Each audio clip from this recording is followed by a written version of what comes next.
Welcome to கதை திரட்டு audio books. இந்த வீடியோவில் நம்ம என்ன கதை கேட்க போகிறோம்னா, கனவு காலங்கள் கதையின் 6வது பகுதி. நம்ம சேனலை இது வரைக்கும் சப்ஸ்கிரைப் பண்ணாதவங்க சப்ஸ்கிரைப் பண்ணுங்க. பக்கத்தில் இருக்கிற பெல் ஐகானை கிளிக் பண்ணி ஆல்ங்கிற ஆப்ஷனை ப்ரெஸ் பண்ணுங்க. ஸோ தட் நான் போடுற கதைகளை உடனுக்குடனே நீங்கள் கேட்கலாம். வாங்க கதைக்குள்ளே போகலாம். சினிமாவில் தான் சொல்லி வைத்த மாதிரி சண்டையெல்லாம் முடிந்த பிறகு போலீஸ்காரர்கள் வருவர். தாலி கட்ட போகும்போது வில்லன் வந்து கர்ஜிப்பான். அது மாதிரி சிவாவும் குழந்தையை அனாதை இல்லத்தின் வார்டனிடம் ஒப்படைக்கும் போது சரியாய் வந்து விட்டான். அதுவும் மிகுந்த பாசத்துடன். குழந்தை வயிற்றில் இருந்தபோது அந்த பாசம் இல்லை. பிரசவம் முடிந்து இத்தனை நாள் வரையும் பாசத்தை காணோம். அழுதபடி நிற்கும் பிரியாவையும் குழந்தையை பெற்றுக்கொண்டு கையெழுத்து பெறப்போகும் வார்டனையும் பார்த்து சிவா, என்ன இதெல்லாம் என்று கத்தினான். அவனை பார்த்ததும் பிரியா அப்படியே ஆடிப்போனாள். அவளுக்கு சந்தோஷம் ஒரு பக்கம், குறுகுறுப்பு ஒரு பக்கம். அப்படியே அவள் பிரம்மை பிடித்து நிற்க, என்னடி இங்க என்ன நடக்குது? வந்து வந்து வெளி ஆர்பனேஜோட வண்டியை பார்த்தேன். என் குழந்தைய விற்கிறையா நீ? எவ்வளவுக்கு வித்த? நீ எல்லாம் ஒரு தாயா பொம்பளையா என்று சிவா அவள் தோளை பற்றி ஓங்கி அறைய சுற்றி இருந்தவர்களுக்கு எல்லாம் வலித்தது. ஏய் மிஸ்டர், என்ன இது அநாகரிகம்? சும்மா இரியா, அதை கேட்க நீ யாரு? இந்த குழந்தைக்கும் உனக்கும் என்ன சம்பந்தம்? இதுக்கு நீ தகப்பனா? இல்லையே, அப்புறம் என்ன? வாயை பொத்துண்டு போ. இது என் குழந்தை. என் குழந்தைய என்ன கேட்காம இவ எப்படி விற்கலாம்? டாக்டர் குறுக்கிட்டு, மன்னிக்கணும், நீங்க நினைக்கிற மாதிரி இங்க குழந்தைய யாரும் விற்கல. அனாதை இல்லத்துல தான். அனாதை இல்லம் பேஷ் பேஷ். அங்க சேர்க்கறதுக்கு இவ யாரு? நீங்க யாரு? என் குழந்தை அனாதையா? நான் இல்ல. நான் என்ன செத்தா போயிட்டேன்? குழந்தைய பார்க்கணும்னு நான் எத்தனை துடிச்சிருப்பேன். இத்தனை பேசுற நீங்க இவ்வளோ நாளா ஏன் வரல? இந்த பாசமும் அன்பும் இத்தனை நாளா எங்க போயிருந்துச்சு? என்ன கேள்வி கேட்டுட்டேள்? ஆபீஸ்ல டூர், தலைக்கு மேல வேலை. போக முடியாதுன்னு சொல்ல முடியுமா? முடியாதுன்னு சொன்னா வீட்டுக்கு அனுப்பிச்சிருவா. அப்புறம் இவளை எல்லாம் காப்பாத்துறது யார்? நீங்க சோறு போடுவேளா? தெரியாமத்தான் கேக்குறேன். என் விஷயத்துல தலையிட நீங்க யாரு? உங்ககிட்ட நேக்கு என்ன பேச்சு? பிரியா, மரியாதையா குழந்தைய திரும்ப வாங்கு. அவள் செய்வதறியாது கைகளை பிசைந்து கொண்டு நிற்க, டாக்டர், மிஸ்டர் சிவா, குழந்தையை கொடுக்கறதுக்கான ஏற்பாடுகளை பண்ணியாச்சு. நீங்களும் பிஸி, பிரியாவும் படிக்கணும். அதனால குழந்தையோட நன்மை கருதி தகராறு பண்ணாம போயிருங்க. ஓஹோ, அப்ப பழி ஏன் மேல? நான் தான் தகராறு பண்றேன். விடமாட்டேன். போலீஸை கூப்பிடுவேன். உங்க கிளினிக் மேல கேஸ் போட்டு நார் அடிப்பேன். இது என்ன பிரசவ ஆஸ்பத்திரியா இல்ல குழந்தை விற்பனை நிலையமா? இன்னும் 4 மணி நேரம் டைம் தரேன். அதுக்குள்ள என் குழந்தையை என்னிடம் ஒப்படைச்சாகணும். இல்லைன்னா தெரியும் சேதி. சிவா கத்தி ஆர்ப்பாட்டம் பண்ணிவிட்டு போனவன் அன்று இரவுதான் திரும்பி வந்தான். வந்த உடனேயே புறப்படு வீட்டுக்கு என்று அவசரப்படுத்தினான். இந்த நேரத்திலேயா? ஏன் இப்ப என்ன ராவு காலமா? ராத்திரியில தான் அதெல்லாம் கிடையாதே என்று அவளது துணிமணிகளை எடுத்து பையில் திணித்தான். நேக்கு இன்னும் உடம்பு குணமாகலை. விட்டு விட்டு ப்ளீடிங். அதெல்லாம் நேக்கு தெரியாது. நீ என் ஆத்துக்காரினா இந்த குழந்தை நேக்கு பிறந்தது உண்மையினா இப்ப என் கூட நீ வந்தாகணும். எதுக்கும் டாக்டர்கிட்ட ஒரு வார்த்தை நன்னா கேட்டுக்கோ. டாக்டர் அப்போது இல்லை. நர்ஸ், சாரி சார், பேஷண்ட்டை ராத்திரியில டிஸ்சார்ஜ் பண்ணி அழைச்சு போகக்கூடாது. அது சட்ட விரோதம். ஓஹோ, சட்டம் பேசுறேளா? ஏன் அழைச்சிட்டு போனா என்னவாம்? பச்சை உடம்பு, ஏதாவது ஒன்று ஆச்சுன்னா? அதை நான் பார்த்துக்கிறேன். எங்க உன் டாக்டர்? கூப்பிடு அவரை. அவர் வீட்டுக்கு போயிட்டார். சிவா சும்மா இருக்கவில்லை. டாக்டரை போனில் எழுப்பி, ஏன் பொண்டாட்டியை அழைச்சிட்டு போக நேக்கு உரிமை இல்லையா? அவளை எதுக்காக ஆஸ்பத்திரியில சிறை வச்சிருக்கணும்? இது என்ன ஆஸ்பத்திரியா இல்லை விபச்சார விடுதியா? மிஸ்டர், மரியாதையா பேசுங்க என்று அவர் போனை வைத்து விட்டார். பிறகு விடுகிற வரை சிவா அவளை கரித்து கொட்டி கொண்டே இருந்தான். நேக்கு என்ன வேலை வெட்டி இல்லையா இல்ல தெருவில் கிடக்கிறனா? என்னை அவமானப்படுத்தணும்னு எத்தனை நாளா திட்டம் போட்டிருந்த? சேச்சா, அப்படியெல்லாம் எதுவும் இல்லைண்ணா. நீ ஆத்துக்கு வா, பேசிக்கிறேன். பிரியாவுக்கு அழுகை அழுகையாய் வந்தது. நான் என்ன தப்பு பண்ணேன்னு இப்படி எரிஞ்சு விழறார்? குழந்தை பிறந்திருக்கு. ஆசையா 4 வார்த்தை பேச தோணல. ஏற்கனவே நொந்து குழஞ்சு போயிருக்க. இவரேன் இப்படி நடந்துக்கிறார்? அப்போது கூட பிரியாவுக்கு அவனை கெட்டவனாக சிந்திக்க தோன்றவில்லை. தாய் தங்கை மேலுள்ள கோபத்தைத்தான் அவன் தன் மீது காட்டுகிறான் என்றே நினைத்தாள். டாக்டர் மேலுள்ள கோபத்தை தீர்க்க வேண்டும் என்றோ என்னவோ பிரியாவை அவன் நடத்தித்தான் வீட்டுக்கு கூட்டிப் போனான். கையில் குழந்தையை வைத்து கொண்டு அவளால் நடக்க முடியவில்லை. வலி, களைப்பு. அவள் எதிர்த்து எதுவும் பேசவில்லை. வரும்போது என்ன காரிலா வந்தோம், நேக்கு விதிச்சது அவ்வளோதான். இதுவே அம்மா அருகில் இருந்திருந்தால் இப்படி நடக்குமா? பூ போல காரில் அழைத்து போவாள். என்னை படுக்க வச்சுட்டு அவளே எல்லா காரியத்தையும் பார்த்துப்பா. வீட்டில் 2 நாள் கூட அவனால் குழந்தையை சகித்து கொள்ள முடியவில்லை. இது என்ன குழந்தையா இல்ல பிசாசா? எப்ப பார்த்தாலும் கத்தல், விடியா மூஞ்சி என்று கத்துவான். குழந்தையை ஏன் திற்றேள்? அதுக்கு என்ன தெரியும்? நீ தான் அதுக்கு சொல்லி தரணும். நீ ஒழுங்கா இருந்தால அது அனுசரிக்கும். சதா சர்வ காலமும் இப்படி கத்துன்றிருந்தா நான் எப்படி தூங்குறதாம்? அதன் பின்பு குழந்தை அழும்போதெல்லாம் பிரியா சத்தம் வெளியே கேட்கக்கூடாது என்று அதன் வாயை பொத்துவாள். அல்லது இரவு என்று கூட பார்க்காமல் பனிக்காற்றில் வெளியே தூக்கி போய்விடுவாள். 3ஆம் நாள், பிரியா, நீ இங்கிருந்தால் உனக்கும் கஷ்டம், குழந்தைக்கும் பாதுகாப்பில்லை. பேசாம எங்காத்துக்கு போயிரு. அங்க எங்க அம்மா பார்த்துப்பா. உனக்கும் ரெஸ்ட் கிடைக்கும் என்று கூறி சிவா அவளை சிதம்பரத்திற்கு அனுப்பி வைத்தான். ஆனால் அங்கே போனதும் எதிர்மறை. குழந்தையை மட்டுமின்றி மாமனார் மாமியார் எல்லாத்தையும் அவள் பார்த்து கொள்ள வேண்டியதாயிற்று. ஒத்தாசைக்கென்று எவரும் வருவதில்லை. நாள் முழுக்க அவளுக்கு வேலை. விடியற்காலை எழுந்து வீடு பெருக்கி கோலம் போட்டு மாடு பால் கறந்து காஃபி, டிஃபன், பிறகு சாப்பாடு, துவைத்தல், மெழுகல் என்ற மூச்சு வாங்கும். அந்த வேலையை எல்லாம் அதற்கு முன்பு யார் பார்த்து வந்தார்களோ தெரியாது. இப்போது எல்லாம் அவள் தலையில். குழந்தைக்கு பால் கொடுக்க கூட நேரம் இருக்காது. அது பாட்டிற்கு பாயில் படுத்து கத்திக் கொண்டிருக்கும். யாரும் தொடக்கூட மாட்டார்கள். நேக்கு ஏன் இந்த நிலைமை என்று பிரியா உருகுவாள். நான் என்ன பாவம் பண்ணேன்? எதுக்காக என் மேல இத்தனை குரோதம்? ஒரு நாள் இரவு முழுக்க குழந்தைக்கு ஜுரம், அழுகை, அனத்தல். அதை கவனித்து கவனித்து விடியற்காலையில் அவள் அசந்து தூங்கிவிட்டாள். குழந்தை பசியில் அழுகை. உடன் மாமனார் ஓடி வந்து, என் பையனுக்கு நல்ல நல்ல இடத்துல இருந்தெல்லாம் சம்பந்தம் வந்தது, அதையெல்லாம் வேணாம்னுட்டு உன்னை ஏத்துண்டான். நீ அவனை மயக்கி வசியம் பண்ணிட்ட. அவனும் தன்னோட எதிர்காலத்தை தியாகம் பண்ணி உன்னை கட்டின்டான். உன்னை கட்டினதால அவனுக்கும் பிரயோஜனம் இல்ல, எங்களுக்கும். வயசான காலத்துல எங்களை நீ பார்த்துப்பேன்னு நினைச்சா எழவு. உன்னையும் சேர்த்து நாங்க பார்த்துக்க வேண்டியிருக்கு. அவர் புலம்பிக் கொண்டிருக்க அவளுக்கு உணர்வில்லை. பிரியா பாட்டிற்கு அலுப்பில் தூங்கி கொண்டிருக்க, ஏ சனியன, உன்னைத்தானே சொல்றாரு, காதல விழல என்று மாமியார் கத்தினாள். அத்தை கூப்பிட. அம்மாடி, இப்பயாச்சும் எழுந்தியே. குழந்தை அடறது கூட தெரியாம இப்படி தூங்குறைய? நீ எல்லாம் ஒரு பொம்பளையா? உன்னை கட்டினதுல என் பிள்ளைக்கு எந்த சுகமும் இல்லை. உங்களுக்காக உழைச்சு உழைச்சு ஓடா தேஞ்சு போனான். அவனுக்கும் நிம்மதி இல்லை, ரெஸ்ட் இல்லை. கடைசியில ஆஸ்துமா இழுப்புன்னு சீக்கு வந்ததுதான் மிச்சம். ஆஸ்துமாவா? அவர் என்கிட்ட சொல்லவே இல்லையே. ஒழுங்கான பெண்டாட்டினா சொல்லி இருப்பா. சரி சரி, போய் வேலையை பாரு. வேலைக்காக அவள் கவலைப்படவில்லை. சின்ன வயசிலிருந்தே செய்து செய்து பழகியாயிற்று. நானும் மனுஷி, நேக்கும் களைப்பு வரும். ஒத்தாசி செய்யாட்டியும் பரவாயில்லை, குத்திக்கொண்டே இல்லாமல் இருந்தாலே போதும். நான் என்ன அந்நியவளா? சொந்த தங்கை பெண். அந்த கரிசனம் கூட என் மேல் காட்டக்கூடாதா? எல்லாம் என் தலை எழுத்து. பிரியா எதிர்த்து பேச மாட்டாள், பேசவும் முடியாது.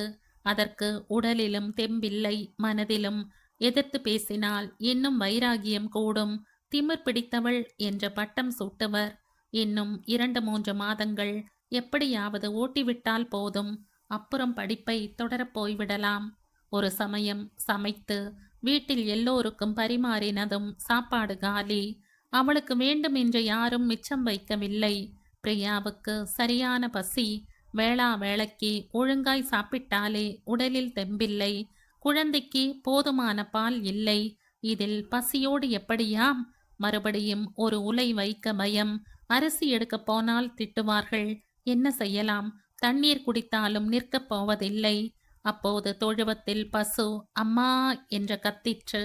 மாமியார் படுக்கையில் இருந்தபடி, அதுக்கு பசி போல் இருக்கு, போய் தவிடு புண்ணாக்கு கலந்து வச்சிரு என்று உத்தரவிட்டாள். பிரியாவுக்கு அந்த பசுவின் மேல் பாவம் தோன்றிற்று.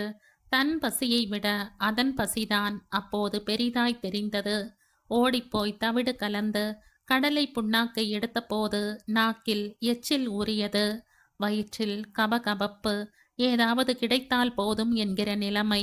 அவள் சற்றும் யோசிக்கவில்லை.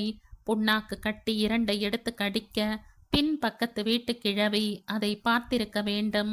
உடனே மாமியாரிடம் போய், ஏமாமி, மாட்டு பொண்ணுன்னு சும்மாதான் பேர் வச்சாள்னு நினைச்சிருந்தேன். உங்க மருமகன் நிஜமாலுமே மாட்டு பெண்தான். என்ன சொல்றேள்? பிரியாவுக்கு நீங்க சோறு போடுறது இல்லையா? அவ புண்ணாக்கை எடுத்து. அவ்வளோதான். மாமியார் சீற்றம். வெகுண்டெழுந்து, ஏண்டி, உன் மனசுல நீ என்ன நினைச்சுண்டிருக்க? ஆத்துல கொட்டிக்கிறது பத்தாதுன்னு இது வேறையா? அந்த நாள்ல உங்க அப்பனும் அம்மாவும் நாங்க நகை திருடிட்டோம், ஏமாத்தி புட்டோம்னு சொல்லி எங்க மானத்தை வாங்கினது பத்தாதுன்னு நீயும் கிளம்பி இருக்கியா? வந்து வந்து பசிச்சது. குழந்தைக்கு பால் இல்ல. சீ, நீ எல்லாம் ஒரு பொம்பளையா? உனக்கெல்லாம் எதுக்கு குழந்தை? பார்த்துக்க முடியலன்னா பேசாம கலைச்சிட வேண்டியது தானே? சிவா அப்பவே சொன்னானாமே, நீ கேட்கலையாம். அதை கேட்டதும் அவளுக்கு அதிர்ச்சி. என்ன இது பிதற்றல்? நான் கலைக்க முற்பட்ட போது கூட தடுத்தது அவர். இப்போ எல்லாமே உல்டாவாகிருச்சு. கடைசியில் குற்றவாளி நான் தான். எனக்கு யாரும் இல்லை, யாருக்கும் நான் வேணாம். இத்தனை நாளாய் குழந்தைக்காக பார்த்தேன். இவர்கள் என்னையும் குழந்தையையும் சும்மா விட போவதில்லை. அணு அணுவாய் சித்திரவதை செய்து கொல்லப் போகிறார்கள், கொல்கிறார்கள். கேட்க நாதி இல்லை. பிரியாவின் முகம் சட்டென்று இறுகி போயிற்று. மனதிற்குள் ஒரு வைராகியம். ஏன் அணு அணுவாய் சாகணும்? இவர்கள் யார் என்னை கொல்வதற்கு? நானே வலி இல்லாமல், வேதனை இல்லாமல், சிரமம் இல்லாமல் செத்து போகிறேன். அவள் ஒரு முடிவுடன் அன்று இரவு சிவாவும் ஊருக்கு வந்திருந்தான். வந்ததுமே அவனிடம் பிரியாவை பற்றி ஓதப்பட்டிருந்தது. அதையும் அவள் அறையிலிருந்து கேட்டு கொண்டுதான் இருந்தாள். மாமியாரின் வார்த்தைகளை கேட்க கேட்க பயம் ஏற்பட்டது. சிவா எந்த மாதிரி வருவான், என்ன செய்வான் என்பது தெரியாது. அவன் சாப்பிட்டு வருவதற்குள் காரியத்தை முடித்துவிட வேண்டும். நான் முடிந்துவிட வேண்டும். ஊரில் இருந்து புருஷன் வருகிறான் என்றால் அவனுக்கு முதலில் பெண்டாட்டியை பார்க்க தோன்றும். அப்புறம் குழந்தையை எடுத்துக்கொண்டு பிறகு தாய் தந்தையரிடம் போவான். இங்கே எல்லாமே தலை கீழ். நான் வேணாம்னா அது என் தலையெழுத்து. குழந்தை என்ன பாவம் பண்ணித்தாம்? கண்கள் சுரக்க துடைத்து கொண்டு குழந்தையை பார்த்தாள். அது பாயில் ஈரம் பண்ணிக்கொண்டு தூக்கத்தில் இருந்தது. அதை தூக்கி துணி மாற்றி படுக்க வைத்தாள். என்ன மன்னிச்சிரு கண்ணா, அம்மா டாட்டா போறேன். டாட்டா சொல்லு. அம்மாவுக்கு டாட்டா, நிரந்தர டாட்டா. விம்மலுடன் கயிறு எடுத்தாள். ஸ்டூல் போட்டு ஏறி ஃபேனில் போட்டு இறுக்கினாள். கயிற்றின் மறுமுனையை தன் கழுத்தில் சுற்றி சுருக்கு போடும்போது கதவு இடித்து கொண்டு திறக்கப்பட்டது. விளக்குகள் பளிச் பளிச். திரும்பி பார்க்க சிவா ஸ்விட்ச் போர்டில் கை வைத்தபடி நின்றிருந்தான். அவனை பார்த்ததும் பிரியாவுக்கு வெலவெலத்து போயிற்று. கை கால்களில் நடுக்கம். ஏண்டி நிறுத்திட்ட? Go ahead. அவள் பதில் சொல்லாமல் சேலை தலைப்பால் நெற்றி வியர்வையை ஒற்றிக்கொண்டு பேந்த பேந்த விழித்தாள். இவர் ஏன் இப்ப வந்தார்? இன்னும் 5 நிமிஷம் கொடுத்திருந்தால். என்னடி முழிக்கிற? ஆகட்டும். கழுத்தில் உள்ள முடிச்சை இருக்கிண்டு குதி. நான் வேணும்னா உதவி பண்ணட்டுமா? அந்த பரிகசிப்பை அவளால் தாங்கிக் கொள்ள முடியவில்லை. ஒழுங்காய் வாழவும் விடமாட்டார். நிம்மதியாய் சாகவும் பிரச்சனை. அவளுக்கு அழுகையும் ஆத்திரமும் சேர்ந்து கொண்டு வந்தது. கழுத்தில் இருந்த சுருக்கு அப்படியேதான் இருந்தது. அதை இறுக்குவதற்கு கைகள் முடியவில்லை. தொய்வு. மனதில் தெம்பில்லை, தளர்ச்சி. தற்கொலை என்பது கோழைத்தனம் என்றாலும் கூட அதை செய்து கொள்ளவும் ஒரு துணிச்சல் வேண்டும். ஆவேசம். அது தனிமையில்தான் நிகழ முடியும். பிறர் பார்க்கும்போது அந்த வேகம் குறைகிறது. செயலில் ஒரு தடை. ஸ்டூலில் அதற்கு மேலும் நிற்க முடியாமல் கால் கடுத்து போக பிரியா கயிற்றை விலக்கி கொண்டு கீழே இறங்கினாள். ஏண்டி முண்டம், எங்களை அவமானப்படுத்தணும்னே வந்து வாய்ச்சிருக்கியா நீ? சிவா அவளது முடியை பற்றி சுவரில் இடித்தான். ஓங்கி ஒரு அறை, பிடித்து ஒரு தள்ளு. அவள் சுருண்டு கொண்டு போய் விழ, எட்டி உதை, வயிற்றில் ஒரு மிதி, கை விரல்களை தரையில் வைத்து காலால் நசுக். அவளுக்கு வலி உயிர் போயிற்று. எரிச்சல். மகா பாவி, இப்படி அணு அணுவாய் சித்திரவதை பண்றையே, நீ உருப்படுவியா? அவள் விசம்பலுடன் சுருண்டு கிடக்க மாமியார் ஓடி வந்து, அடி பாவி என்ற வாயில் அடித்து கொள்ள ஆரம்பித்தாள். இது தெய்வத்துக்கே பொறுக்குமா? முன்பு புண்ணாக்கு தின்னு அக்கம் பக்கம் எங்களை கேலி பேச வச்ச, இப்ப தூக்கு மாட்டின்ட்டு. இது எங்களுக்கு தேவையா? செத்து போறதுன்னா போ, அது உன் இஷ்டம், உன் தலையெழுத்து. உன் ஆசைக்கு நாங்க குறுக்க நிக்க போறதில்ல. தாராளமா சாகு. ஆனா அது இங்க வேணாம். அந்த பழியும் கோர்ட்டு கேஸ் எல்லாம் எங்களுக்கு வேணாம். போ, உங்க அம்மா ஆத்துல போய் சாகு. அது ராத்திரி என்றும் அவளுக்கு பச்சை உடம்பு என்றும் பார்க்காமல் பிரியாவின் உடைமைகள் வெளியே எறியப்பட்டன. துணிமணி, அவளது சூட்கேஸ், குழந்தையும் தூக்கி எறியப்படும் முன்பு அவள் ஓடிப்போய் அதை எடுத்து அணைத்து கொண்டு நடக்க ஆரம்பித்தாள். குழந்தை போகிறதென்று யாரும் கவலைப்படவில்லை, தடுக்கவில்லை. நிம்மதி பெருமூச்சு விடுவது அவளுக்கும் கேட்டது. நான் என்ன தப்பு பண்ணேன்னு இப்படி விரட்டி அடிக்கிறா? இதுகளெல்லாம் மனுஷ பிறவிதானா? வானத்தில் நிலவு மேகத்தில் மறைந்திருந்தும் நட்சத்திரங்கள் சிரித்திருந்தன. தென்றல் ஊடுருவி உடல் வலியை போக்க முயற்சித்தது. அவள் பாட்டிற்கு நடந்து கொண்டிருந்தாள். குழந்தை தோளில் பாரமேற்றிற்று. எத்தனையோ பேர்கள் குழந்தை இல்லாமல் தவிக்கின்றனர், தவம் இருக்கின்றனர். எத்தனை பேர்களுக்கு அபார்ஷன், எத்தனையோ குழந்தைகள் செத்து பிறக்கின்றன. இவனும் அப்படி போயிருக்க கூடாதா? அவளுக்கு அலுப்பாயிற்று. காலில் செருப்பில்லை, கல் குத்திற்று. கையில் காசு இல்லை. பணம் இருந்தாலாவது லாரியாவது பிடிக்கலாம். நான் என்ன செய்ய போறேன்? இவனை எப்படி வளர்த்து ஆளாக்கப் போறேன்? வேண்டாத சுமை. அப்போது தூரத்தில் ரயில் தடக் தடக்கென வருவது தெரிய தண்டவாளமே சரணம்.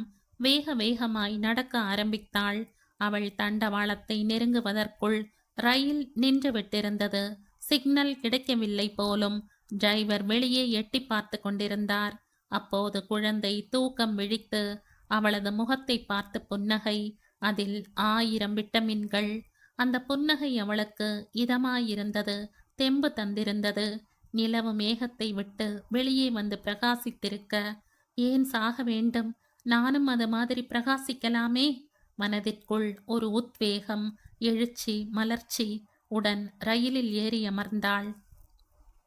பிரசவத்திற்காக கொடுக்கப்பட்டிருந்த விடுமுறை இன்னும் பாக்கி இருந்தது.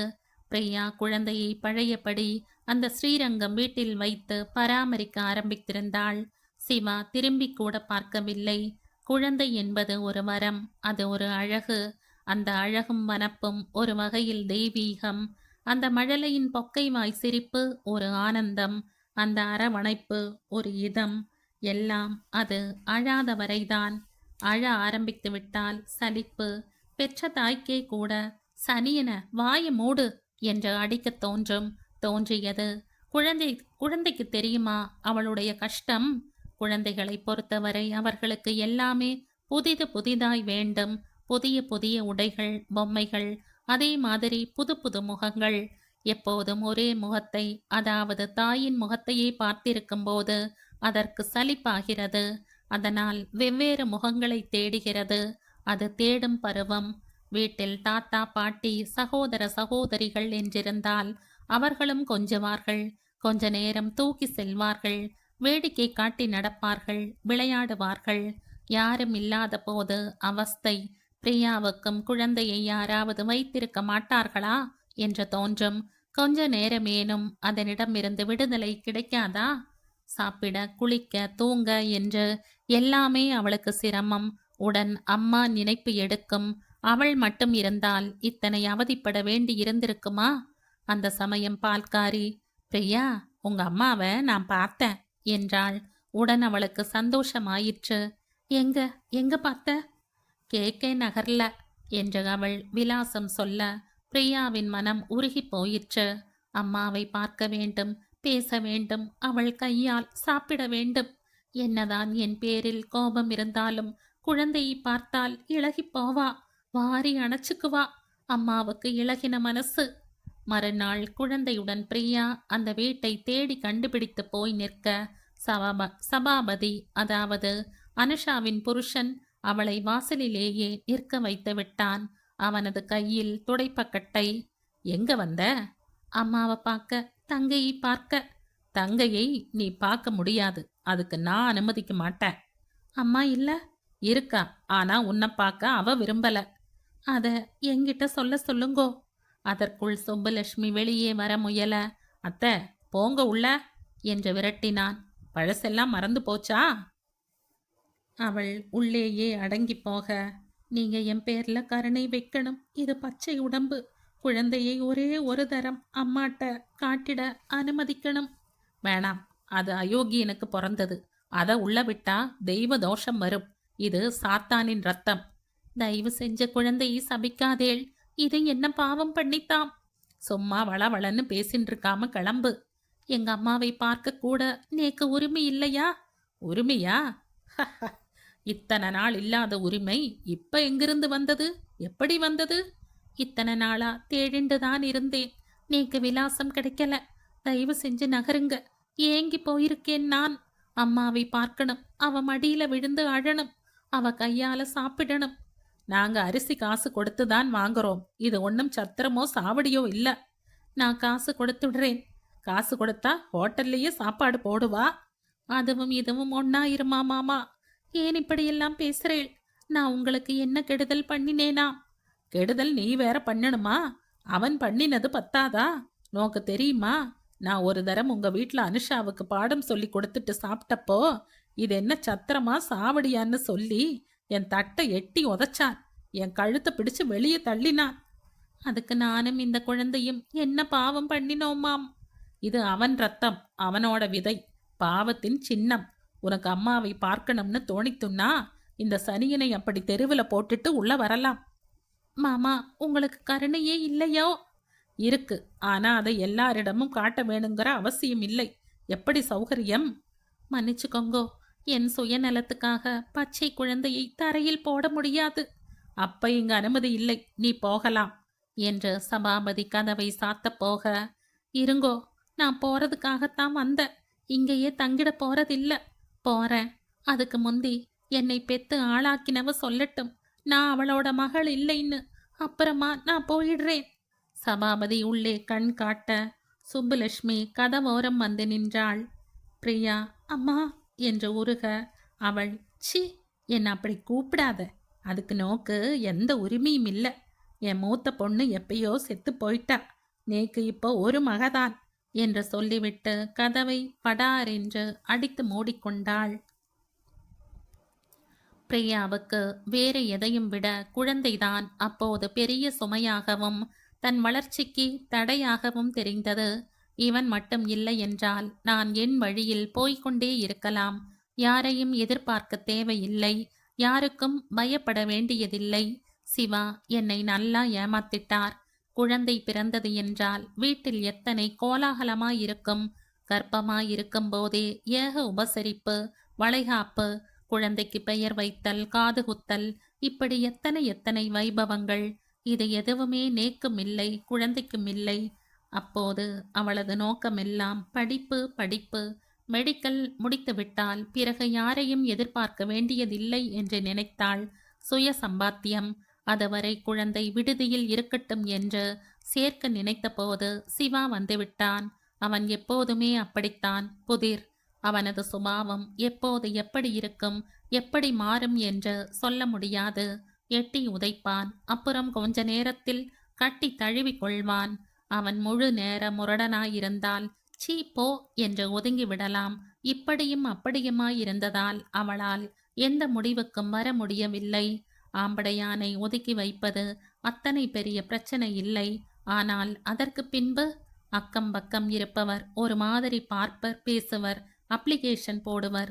இந்த அயோக்கியத்தனங்களிலிருந்து தன்னை காப்பாற்றி கொள்ள அவளுக்கு புருஷ ரூபத்தில் இருந்த ஒரு அயோக்கியன் தேவைப்பட்டான். சிவாவின் ஆக்கிரமிப்பும் மத்து மீறல்களும் வீட்டோடு 4 சுவர்களுக்குள் நின்று விடுகின்றன. இதுவரை தெருவுக்கு போனதில்லை. அதனால் உள்ளுக்குள் புழுங்கினாலும் வெளியே புன்னகைக்க முடிகிறது. அவன் அருகில் இல்லாவிட்டால் நிம்மதி கிடைப்பது உண்மைதான். ஆனால் அந்த நிம்மதியை சமூகம் வெகு சீக்கிரத்தில் அழித்துவிடும். அதற்காகவாவது அவன் தேவை. சிவா அங்கீகரிக்கப்பட்ட ஒரு அயோக்கியன், அனுமதிக்கப்பட்ட அரக்கன். நேக்கு விதிச்சது அதுதான் என்றால் அதை யாரால் மாற்ற முடியும்? சிவா வந்ததுமே, என்ன மன்னிச்சிரு, எங்க ஆத்துல உன்னை ரொம்பவே நோகடிச்சிட்டா என்று அவளை அணைத்து கொள்ள பிரியாவுக்கு அந்த நொடியில் எல்லாம் மறந்து போயிற்று. அணைக்கவும் ஆதரிக்கவும் இப்படி ஒருவர் இருந்தால் போதும். துன்பம் எல்லாம் ஓடிவிடும், துயரங்கள் பறைந்துவிடும். அவள் பஞ்சாய் பறந்து கொண்டிருந்தாள். பிரியா, எங்க ஆத்துல இன்னும் பழைய வைராகியத்தை மறக்கலேன்னு தோன்றது. வைராகியமா? ஆமாம், எங்க அம்மா உன் அம்மாவின் நகைகளை ஏமாத்தி புட்டான்னு உங்க அப்பா வந்து கத்தி கூப்பாடு போட்டு அன்னைக்கு ஊரையே கூட்டி எங்க அப்பாவை தலை நிமிர முடியாம பண்ணிட்ட வைராகியம். அதுக்கு நான் என்ன பண்ணுவேனாம்? You are right. நீ என்ன பண்ண முடியும்? போகட்டும், குழந்தைக்கு என்ன பெயர் வச்சிருக்க? அந்த கேள்வி அவளை மேலும் குளிர்வித்தது.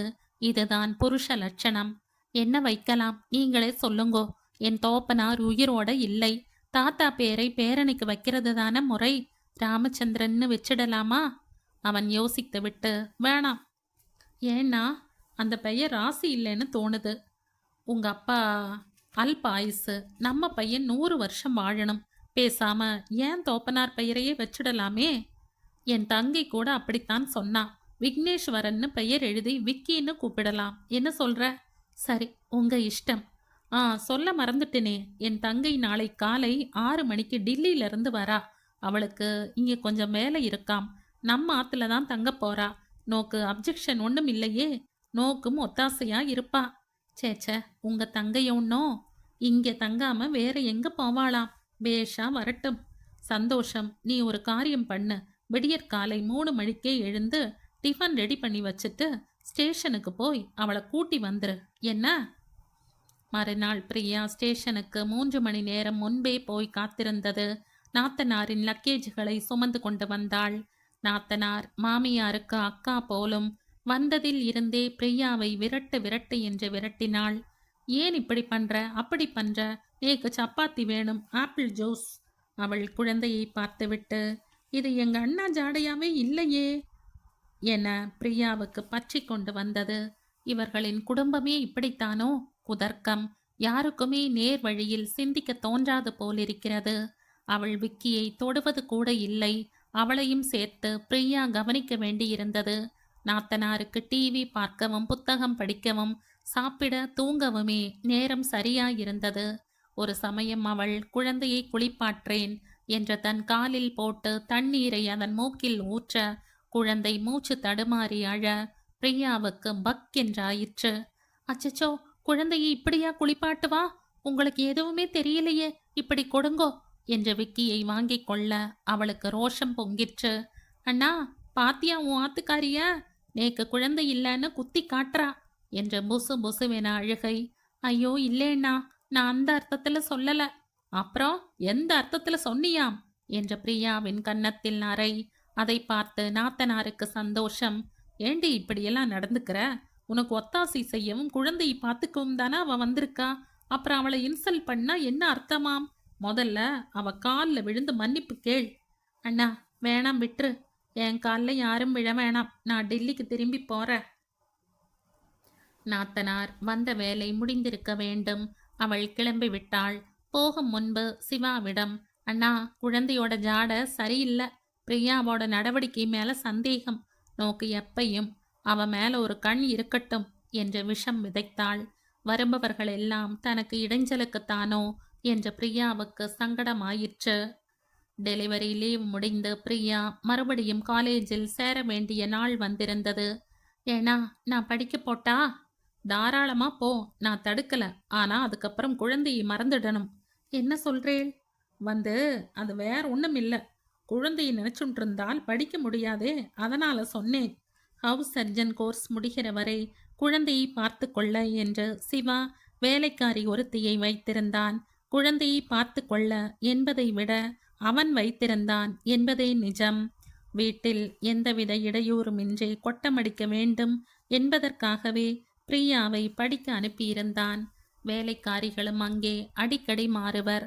அது போதாதென்று அலுவலக பெண்களும் வந்து போவர். படிப்பு முடிந்து 6 மாதம் ஹவுஸ் சர்ஜன்சிக்காக பிரியா வந்தவுடன் வேலைக்காரி கட். மறுபடியும் எல்லாம் அவள் தலையில். ஹவுஸ் சர்ஜன்சி என்பது ட்ரைனிங் மாதிரிதான்.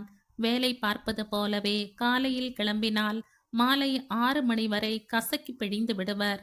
ஸ்டைஃபண்ட் கொடுத்தாலும் கூட அதை விட பல மடங்கு வேலை. பிராணன் போகும். டாக்டர்கள் யாரையும் பகைத்து கொள்ள முடியாது. அடிபணிய வேண்டும். அவர்கள் தரும் வேலைகளை எல்லாம் செய்தாகணும். அவர்கள் தரப்போகும் சான்றிதழ் ரொம்ப ரொம்ப முக்கியம். பிரியா விக்கியை சில சமயம் டே கேரில் விடுவாள். சில சமயம் தன்னுடனேயே ஆஸ்பத்திரிக்கு எடுத்து செல்வாள். சிவா எதையும் கண்டு கொள்வதில்லை. அந்த சமயம் 2 நாட்கள் அவன் வெளியூர் போயிருந்தான். அன்று ஒரு எமர்ஜென்சி கேஸ் வந்திருந்தது. 24 மணி நேரமும் டியூட்டி பார்க்க வேண்டியிருக்கும். அதற்கு தயாராக வந்து விடு என்று டாக்டர் சொல்லியிருந்தார்.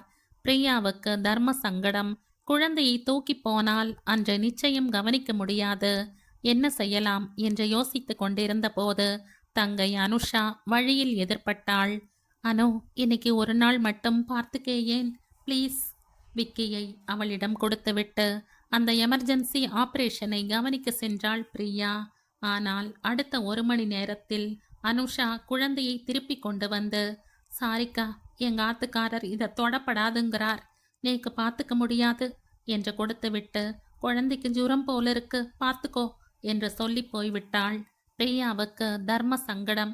நான் ஆபரேஷனை பாப்பனா இல்ல குழந்தையை பாப்பனா, ஒரு அவசரத்துக்கு கூட உதவ யாருமே இல்ல என்று நினைத்த போது அவளுக்கு அழுகை அழுகையாய் வந்தது. 1/2 மணி நேரம் குழந்தையுடன் செலவிடுவதற்குள் அந்த பேஷண்டிற்கு போட வேண்டிய ஊசி போடாமல் தடைப்பட்டு அவர் ரொம்ப சீரியஸ் ஆகிவிட டாக்டர் ஓடி வந்து, what is going on here, கொஞ்சம் கூட உனக்கு பொறுப்பில்லையே என்று கத்த ஆரம்பித்து விட்டார். படிச்சு சொல்லியிருந்த, எங்கேயும் போகக்கூடாது, முழு கவனமும் தேவைன்னு. பேஷண்ட்டுக்கு ஏதாவது ஒன்று ஆச்சுன்னா யார் பதில் சொல்றதாம்? என் பெயரும் கெடும், ஆஸ்பத்திரியும் நார் அடிக்கப்படும். What the hell you are doing here? Sorry sir, என் குழந்தை. த்ரோ இட் அவே என்று அவர் விரட்ட குழந்தையை அப்படியே பெஞ்சில் கிடத்திவிட்டு உள்ளே ஓடினாள். 2 மணி நேரம் குழந்தையை நினைத்தபடி ஆபரேஷனுக்கு உதவி செய்து திரும்பி வந்து பார்த்தபோது அங்கே குழந்தையை காணவில்லை.